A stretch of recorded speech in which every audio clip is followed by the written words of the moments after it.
What is the one thing that your mind is always doing, whether you realize it or not? It's answering questions.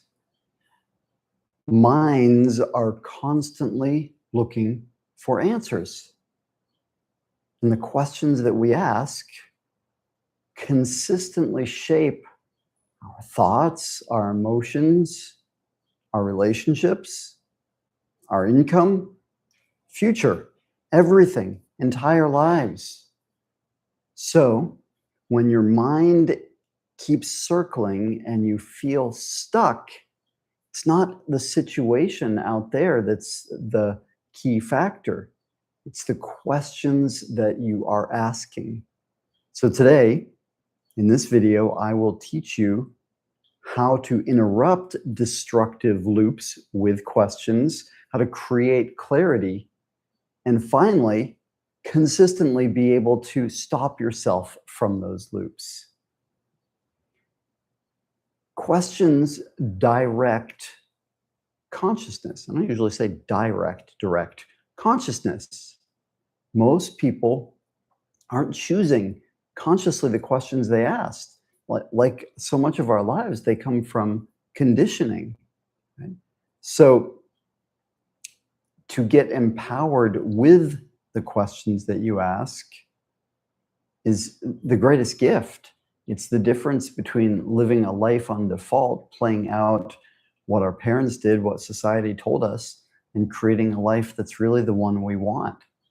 So the first key, and then there are three, the first key is the invisible interrogation.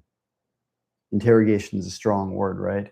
Most people are unconsciously interrogating themselves all day long. Now, I recently paid $500 to ask one question. Right? Now, this is in the context of a 5-day challenge, which is largely around business. It's with my mentor, coach, teacher, Myron Golden, and $300 for me to join the challenge and $500 to ask one question. Luckily, happily, I've already asked 3 questions, and there's another day I might get one more. The first question I asked, though, literally got an answer that was less than 60 seconds. So, good deal, bad deal? Reminds me, as I was thinking about you in preparing this some years ago, I hired a different coach for a VIP day. It's where I spend the entire day with him. And my daughter, we were taking a trip to Peru, and then I added on like a 2-day part in Puerto Rico. She said, why? I said, oh, I'm going to be with this coach. And she's like, oh, okay, well, how much does that cost? And I said, well, $20,000. She's like, he must be really good. No, not he must be. He better be really good. Right? That's a different way of phrasing it. And I remember at the time thinking like, yeah, yes and no. And obviously, I think it's worth the $20,000 or the $500 for this. The biggest part of this, though, is it's not about what they say. It's not about the answer. It's not about how good they are. The greatest value by far for me in this $500 question asking is thinking about, what do I want to know? What question do I ask? Years ago, I heard the expression that in a conversation, the person who's asking the questions is controlling the conversation. Now, when I first heard that, I was like, oh, that doesn't sound good. I don't want to be controlling the conversation. Well, later I realized, actually, controlling could be, that word controlling could be replaced with leading. The person asking the questions is leading the conversation. So here's an example of how that can work. The complaint-free challenge. Have you done it? If you have, let me know. If you haven't, get with it. Get with it. It's so good. The short version of what it is 30 days in a row without uttering a complaint. There are nuances for another time. And in the process, I've done this 3 times, in the process of doing the complaint-free challenge, a couple things happen for most of us. One, I'll speak for just me on this one. I realized I was addicted to complaint. Addicted to complaining. Addicted so much that I couldn't stop myself at first. First time I did it, it took me 8 months to be able to go 30 days in a row. I could get to day 1, day 2, day 3. Another thing that happens in the midst of this is we become hyper aware of other people's complaints. Because part of the process is coming to the awareness that, wow, it's really like baked into us. It's baked into me, this complaining mechanism. And it's all around us. And so as I became more aware of my own complaints, I became more aware of other people complaining. And a brilliant, amazing question I learned in that is, when other people are complaining, what do? What would you do, right? What do you do in the midst of your life? I'm sure you hang around sometimes with people that complain. And a funny thing, my friend Will Bowen said, as he is the creator of the Complaint-Free Challenge book and movement, he said this great line, which is, everybody wants to hang out with somebody who complains a little bit less than they do, right? Because it's kind of a frequency, a vibration. Somebody that complains a little bit less is a little bit happier. Right? If it's too much, it's like, wow, they're too happy, they're too positive. You ever heard that?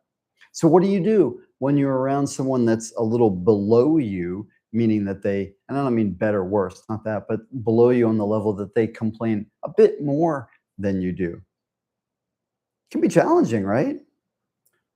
The question I learned from Will with that is so simple. What's something that's going well?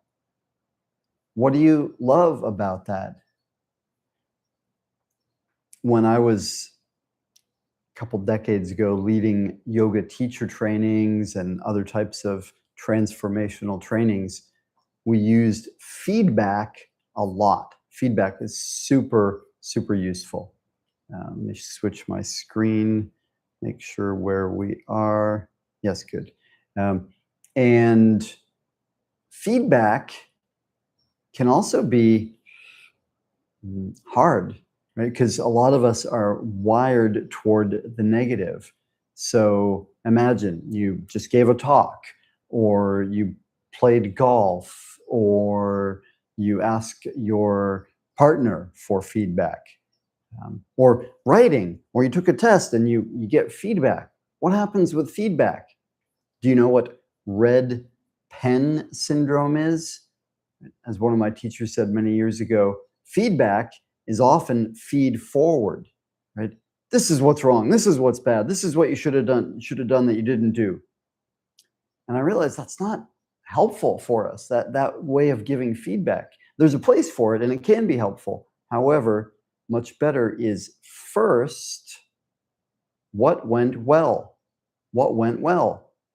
WWW, by the way, are you aware that WWW is 9 syllables and what went well is 3? Just saying. So that same question, if we ask to other people, what's something that went well? What was great about your day? Well, this was bad and this was bad. Okay, what's something that went well today? When we ask that, are we controlling the conversation? You could say that. Are we leading them? You could say that. Are we creating greater happiness in them, or instigating it, or helping them to access what's possible?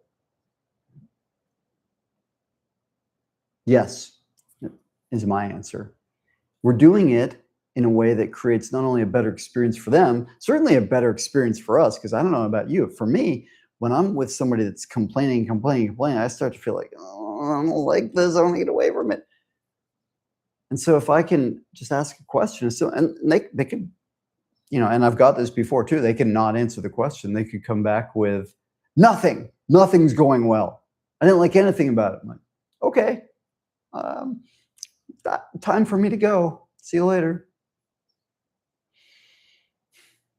And let's clarify a couple things, because one, complaint is also speaking an emptying out of pain, a speaking out of something that we don't like, that's not good, to somebody that can't do anything about it. That's complaint. So I have a friend who's politically active, not in office, just a citizen who really is motivated to make things better. And I was speaking with her a couple of days ago, and she was telling me about what was going on, something she's working on with a local park. And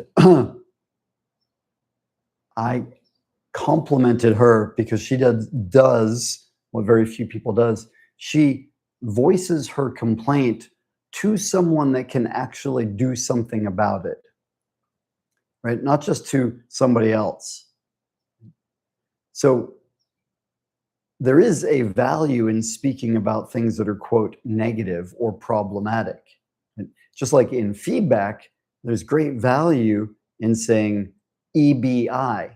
So we got WWW, what went well, and EBI, even better if, right? Even better if next time when you go to hit the golf ball, you keep your eyes on the ball. Even better if next time you are making dinner for me, thank you so much for that, you bring in a little less salt. And if we say those kind of things after, it's much more useful, because we're so wired toward the negative. How about these questions? Actually, let's look at my list of these questions. They are such powerful questions.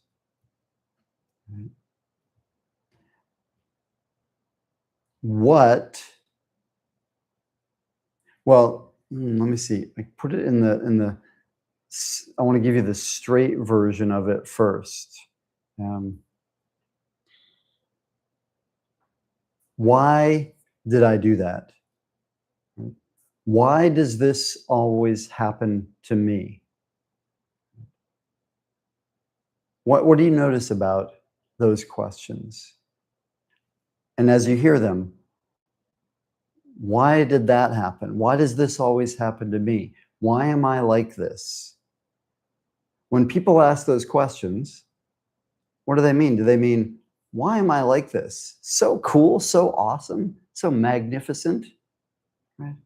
Why does this kind of thing always happen to me? Do they mean like where the perfect parking space appears at the right moment, where people just walk up and tell me how much they love me? Mostly not. It can be great. My friend Joseph McClendon tells this wonderful story about when he first started learning about the power of self-hypnosis, about conscious programming of ourselves, because that's what this is. Questions are programming. He would do this great thing where, this was going back some days, most of you will not remember this, but it used to be that automatic doors in like public buildings, the way they opened wasn't through a sensor. It was through a sensor. It was through a sensor that was something you step on, and then that would open the doors.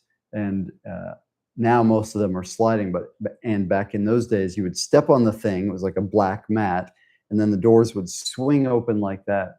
And he developed the practice for himself of stepping on that. The doors would open, and he would say to himself, I am magnificent.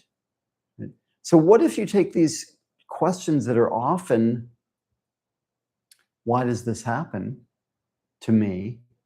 Right? Why am I like this? And use them toward, why am I so great? Why am I so wonderful? How is it that I always have this luck? It changes everything. It changes your life. Equally, here's another set of questions that are hugely distinct. When we say,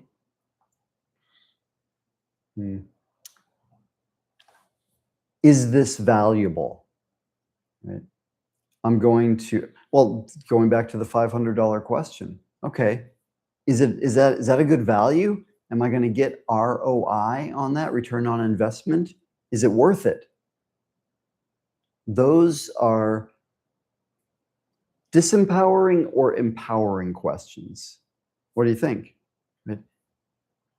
Disempowering, right? Because the value is out there. He better be really good, that coach. Well, yeah, I hope he's really good. I thought he was really good coach for me to invest that. Though much more empowering is, because I invested $20,000 or $500, like, now I'm motivated.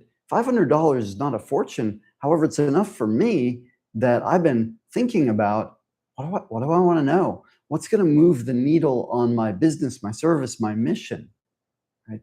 And not only what do I want to know, how do I phrase the question? Because I can ask the question in an unclear way, so the person's like, what is it? What do you want to know? What's the question here? Or I can ask it in a way that I think is clear, that isn't actually getting to the real question, and then they answer a different question. Have you had that happen before? No. So sorry, what I'm trying to ask is, so the greatest value for me in this $500 question is every day, like, what's really important here, right? What's important to me? What do I really want to know? And then, even more valuable than his answers, which have been great, has been, when I ask the question, guess what happens? I get answers. It just starts happening, right? So many times, as I say to myself, well, okay, what do I want to know from him? As soon as I ask the question, I'll give you an example. This morning, this is super transparent. This morning, I had the question in mind to ask him about how sometimes, when I am in front of an audience, when I'm speaking, when teaching, whatever it is, I can be very authentic and real. And then at other times, I can slip into this sort of performer mode. And when I slip into that performer mode, it's like I'm not being authentic. And it's weird. Weird's a nice way to put it. Creepy. Creepy is probably too severe. It's awkward. Doesn't feel good for people because we all crave authenticity. And when we don't have authenticity, part of us is like, well, we don't trust. Like, well, what's really going on? So I wanted to ask him that question. Like, how do I finally get myself out of that cycle? And obviously, I've been doing it unconsciously, not trying to do it. And that's the value of asking things like, here's what I'm noticing. They have another perspective. Sometimes other people can point out what I'm not seeing myself through my questions. Now, the reason I'm telling you this part right now is because this morning I didn't get the chance to ask the question. There were other people who'd paid $500 who have asked fewer questions than me, and they were prioritized. So I didn't get to answer my question. So what did I do then? I wrote in my journal and asked myself more about the question, right? You ready? 2 words, 2 of the most powerful words ever. How are you doing? Are you breathing? Are you with me still? Let's check out what we got happening over here. Okay, good. Yeah, timing is good. We're still good. So 2 of the most powerful words that form a question that I know of are What else? There's a great story of a woman who happened to have dinner with two men on separate nights, both of whom were campaigning for the office of Prime Minister of England. I almost remember the second name. I only remember the name Benjamin Disraeli. Now, a newspaper reporter found out that she had had this experience, and so she said to her, right, and imagine this is the newspaper reporter asked this woman, so what was it like? You had dinner with these two, the two leading candidates for prime minister. And she said, with so-and-so, who I don't remember, which is telling. She said, well, when I had dinner with him, I thought he is the most interesting man in all of England. Pretty good testimonial. Then, and with the other man, after I had dinner with Benjamin Disraeli, I felt like I was the most interesting woman in England. Right? So here's the thing. Another value of asking questions is people love it. It helps people feel valued, safe, interesting. Right? So learning to ask more and more questions. Right? I was at an event recently, and the person that was leading the event was teaching people about this balance. One, it was about just asking more questions of others, which is just socially, relationally, such a useful thing to do. Right?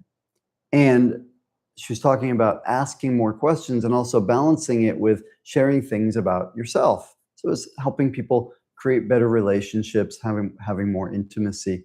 And I was genuinely puzzled in the midst of this, because I was thinking about, I'm like, I mean, I get it, and the principle's solid, and sometimes I just ask question after question after question and don't bring in something about myself. Now, there can be, of course, a value in opening up and sharing about ourselves. Right? And there's value in expressing ourselves. And the more we can train ourselves to just keep asking others questions, well, what else? And then what? Well, what else about that?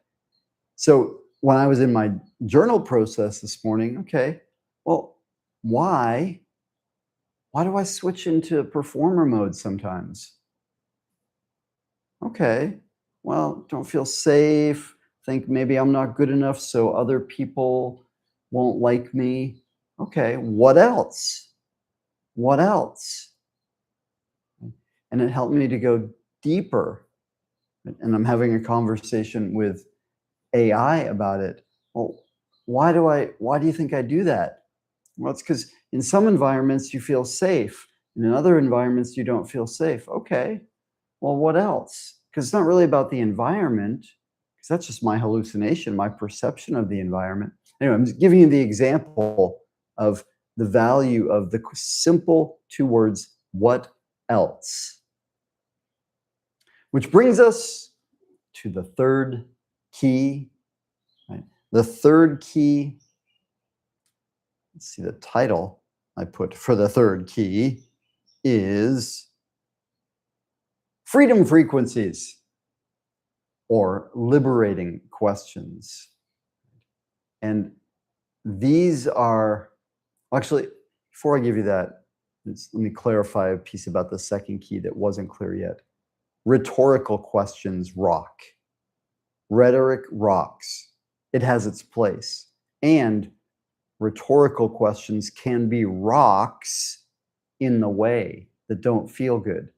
Because again, when we ask rhetorical questions like, why do I always procrastinate?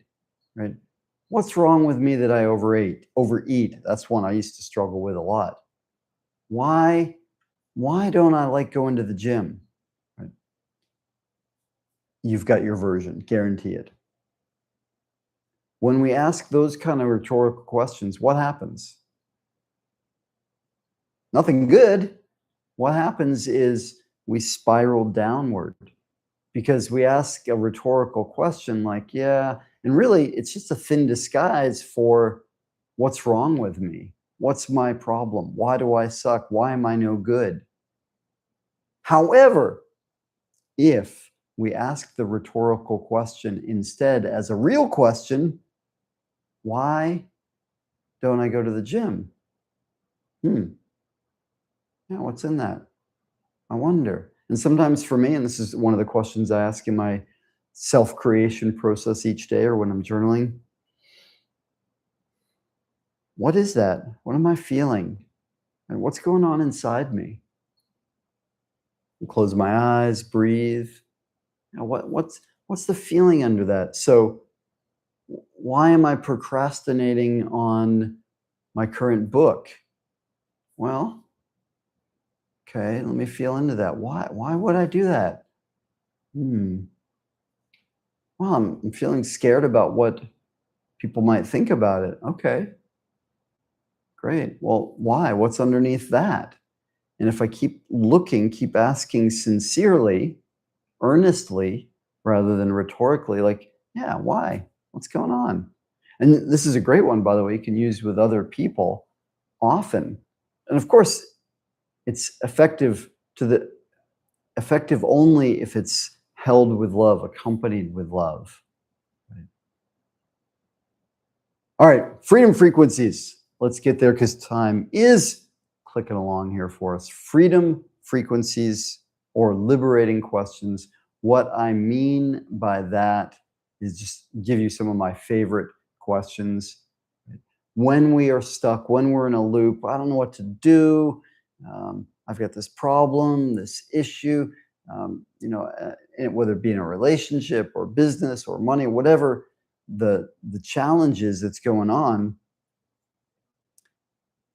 I don't know what to do. What should I do? What should I do? What should I do? Have you asked that? Have you been asked that before? One of the classic versions of this, especially when it comes to relationship, WWJD. What would Jesus do? Right? So forgive in this situation. Somebody did me wrong. Should I forgive? What would Jesus do? Yeah, probably. That would be useful. Forgive. Doesn't mean I'm going to hang out or condone what happened, but forgive. And doesn't have to be Jesus. What would so-and-so do? What would Mahatma Gandhi do in this situation? Or maybe somebody closer to home. What would my mother do about this? And that's one of the questions I love asking to clients of mine that are mothers, right? A variation of that is, okay, if you were speaking with your child right now, how would you speak to them? What would you say to them? And oftentimes, we've got such a way of being hard on ourselves, beating ourselves up, judging ourselves. If we reframe it, what would your best friend say? What would you say to your child? Empowering. Another great one. What if this were easy? What if this were easy? Oh, right. And I call it freedom frequencies because it's just as soon as we ask the question, it shifts our consciousness. The great thing that Einstein said. Two things. One, imagination. He said a lot of things. I know. But two things come to mind now. Imagination is more important than knowledge. And what is imagination? Imagination is asking questions. Well, what if? What if we could fly too, not just birds? I say that because I'm looking down at the ocean over here.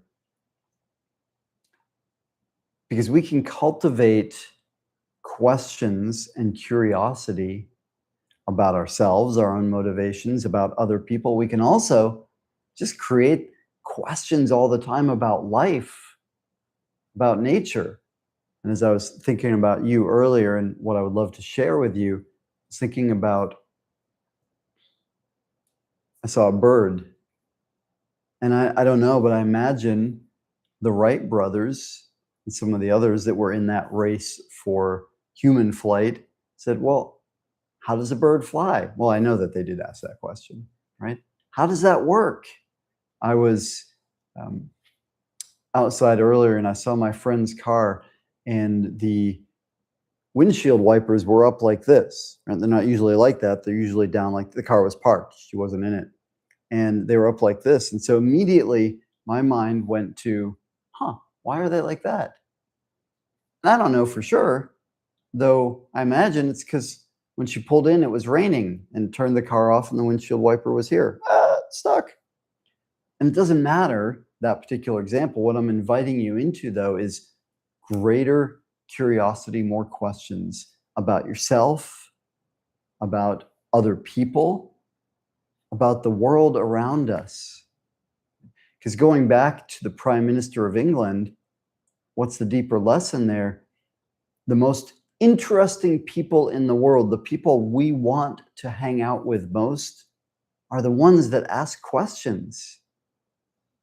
And one of the things that will occur for you after this is you'll be aware of what kind of questions you're asking, and now be empowered to ask yourself different, more useful questions, more resourceful questions. You'll also be more aware of, what are other people doing? Are they asking questions? Adam Grant, in his book Originals, said, watch in your life, there are two kinds of people. Ones that ask questions and ones that don't. And as you become more aware of this, part of what you'll notice too is the ones that never ask us about ourselves, it's not the same quality of relationship. It doesn't feel as good.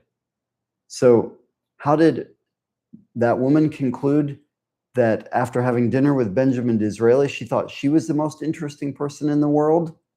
He asked her questions about her. And so if you want to be thought of as a great friend, as someone who's really interesting, be interested in others. How do we be interested? We get curious. We ask questions. And it's so fun. Like I play this as a game all the time now when I'm in conversation with clients, with potential clients, with friends. I ask question after question after question. And sometimes people start to feel like, well, I'm doing all the talking here. And I don't know, I want to ask you about you. And because we all love to talk about ourselves. We do. And it feels good to feel valued and understood. So the game I like to play is, yeah, sure. Well, I'm happy to, you can ask me anything you want, or I'll answer your questions. First, though, one more piece. And I swear 98% of the time, when I say one more piece, it's because they just said something and I'm like, oh, that brought another question to my mind. What else do I like? Okay, you said this, but why did you say that? Or when you did that thing, what happened then? And 99% of the time when I do that, I go, okay, cool, I'll answer that question. But then really, you need to answer mine. Okay, cool. All right, y'all. Questions are so important, so powerful. We've talked about a lot of different disempowering ones, empowering ones, how questions actually work in the mind, and how we're always creating questions and always going to have responses happening. The quality of your questions determine the quality of your life, your relationships, your income, everything. I hope that you have enjoyed this as much as I have enjoyed sharing it with you. I love you. Thanks for being part of the art of vibrant living. Aloha.